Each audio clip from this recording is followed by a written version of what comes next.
देखिए, इससे पहले भी मैंने इस बारे में आपसे गुफ्तगू की और मैंने इस आर्जी आर्टिकल के बारे में उस रोज़ भी जिक्र किया। सबसे पहले मैं ये कहूँ कि जब से इस आर्टिकल को हटाया गया, तो जो हमारे रियासत जम्मू कश्मीर के पॉलिटिकल पार्टीज़ है, हमने पहले मुत्तहिद होकर इकट्ठे बैठना चाहिए था, सोचना चाहिए था, क्या हम इलेक्शन तक इंतज़ार करें या सुप्रीम कोर्ट जाएं या पार्लियामेंट में इस पर गौर खोज करवाएं।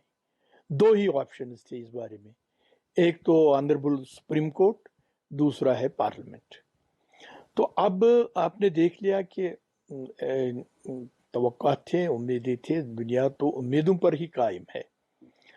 मगर जो कुछ आज तक कहा गया, हमने लोगों को भी कह दिया, आज तो टोटली उसके बरक्स था। पहले ही हमने कहा था ये आरजी है, जिसका मैंने जिक्र किया। अगर जम्मू और कश्मीर जो यहाँ 53 से आज तक चली आई, वक्तन फवक्तन इस आर्टिकल 370 को 53 से ही कमजोर किया गया।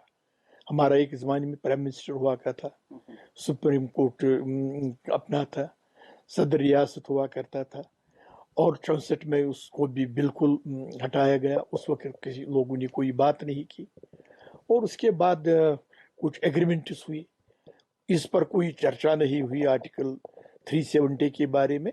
सिर्फ इतना हुआ कि हुकूमत साजी के बारे में बातचीत हुई। उस वक्त एक मजबूत लीडरशिप थी, काश कि वो तवज्जो देते। मुमकिन था कि उस वक्त उस जमाने में अगर वो संजीदगी से साथ इस बारे में गुफ्तगू शनीद करते, तो आज के डेट को हमें देखना नहीं पड़ता। मगर ऐसी बात तो कोई हुई नहीं। अब मेरा ये मानना है, जो ऑनरेबल सुप्रीम कोर्ट, ये तो ठीक है, उन्होंने दिया। हम लोग ये कहेंगे कि अब हम फुल बैंक में जाएंगे, अब ये करेंगे, जितने दलीलें हमने 75 से 53 से आज तक सुनाई लोगों को। मुझे लगता है कि हमें इस वक्त भी अब संजीदगी से सोचना होगा, लोगों का वक्त ज़ाया नहीं करना हो गया। अपने वोट के खातिर जो आज तक हमने लोगों को कह दिया, अब लोगों के सामने सारा है। अब लोगों को सोचना चाहिए कि पास्ट में हमें क्या कहा गया, आज के बारे इसके बाद भी और नए नए शगुफे लोगों के सामने पेश किए जाएंगे। हमारे पास बेरोजगारी का मसला है।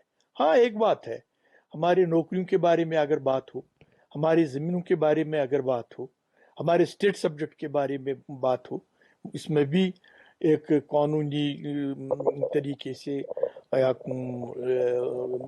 पार्लियामेंट के ज़रिए और तरीके हैं, इफ़ाम तफ़हीम का रास्ता इख्तियार करना चाहे, ताकि तो भी तुम यहाँ के लोगों को इन तीन चीज़ों को पर सफ़क़त हासिल हो, तो दैट इज़ अनफार्स।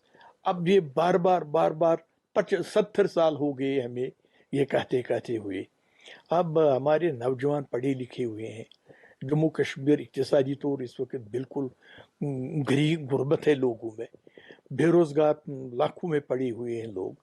तो हमें जो भी कदम उठाना होगा अब, वो भी बहुत मोहतात और संजीदगी से उठाना पड़ेगा, जो कि जम्मू कश्मीर के लोगों के हित में हो। सर, सुप्रीम कोर्ट ने इलेक्शन कमीशन ऑफ इंडिया को ये हिदायत दी है कि 2024 सितंबर में असेंबली इलेक्शन जम्मू कश्मीर में होने चाहिए, तो किस तरीके से देखते हैं? देखिए, अच्छी बात है कि अब पार्लियामेंट में हम मिनिस्टर साहब ने, प्राइम मिनिस्टर साहब ने पहले भी कहा था कि हम आपको स्टेट छूट वापस देंगे। वो पूरी उम्मीद ही थी कि एक सेंसिटिव स्टेट को यूटी में तब्दील करना, ये पूरी तवक्को होती है कि आज न कल हमारे स्टेट्स वापस ही मिल गया।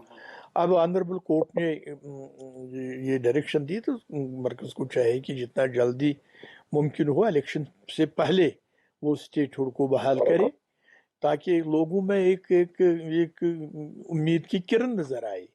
और उसके बाद जो